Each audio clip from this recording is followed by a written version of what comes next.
March for গাজার মিছিলে যোগ দিয়েছেন জনপ্রিয় ইসলামিক বক্তা মিজানুর রহমান আজহারী। মার্চে উপস্থিত হয়ে তিনি বলেন, মজলুম গাজাবাসীর প্রতি সংহতি জানাতে এই মুহূর্তে আছি মার্চ ফর গাজার পথে। মানবতার এ মিছিলে আপনিও আসুন প্রিয়জনদের সাথে নিয়ে। মিজানুর রহমান আজহারীর পাশাপাশি এই কর্মসূচিতে যোগ দিয়েছেন আস-সুন্নাহ ফাউন্ডেশনের চেয়ারম্যান শায়খ আহমদুল্লাহ।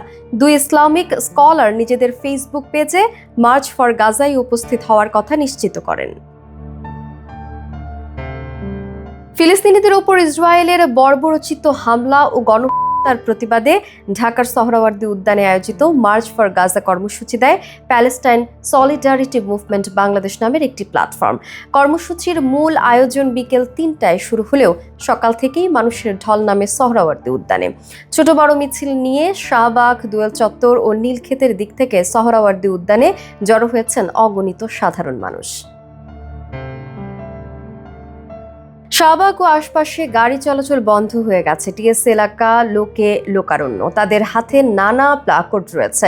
মার্চে অংশগ্রহণকারী প্রায় প্রত্যেকের হাতেই রয়েছে বাংলাদেশের জাতীয় পতাকা ও ফিলিস্তিনের পতাকা।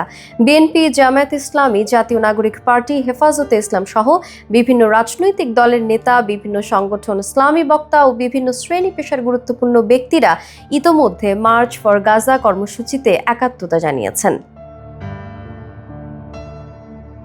আয়োজকদের পক্ষ থেকে রাজনৈতিক প্রতীকবিহীন সৃজনশীল ব্যানার ও প্লাকার্ড শুধু বাংলাদেশ ও ফিলিস্তিনের পতাকা বহনের মাধ্যমে সংহতি প্রকাশ করার অনুরোধ জানানো হয়েছে। মার্চ ফর গাজা কর্মসূচির সঙ্গে একাত্মতা প্রকাশ করে সামাজিক যোগাযোগ মাধ্যমে ভিডিও বার্তা প্রকাশ করেন জাতীয় দলের বেশ কিছু ক্রিকেটার। কর্মসূচিতে যোগ দিচ্ছেন মাহমুদুল্লাহ রিয়াদ, মেহেদী হাসান মিরাজ, তাইজুল ইসলাম এবং পেসার নাহিদ রানা।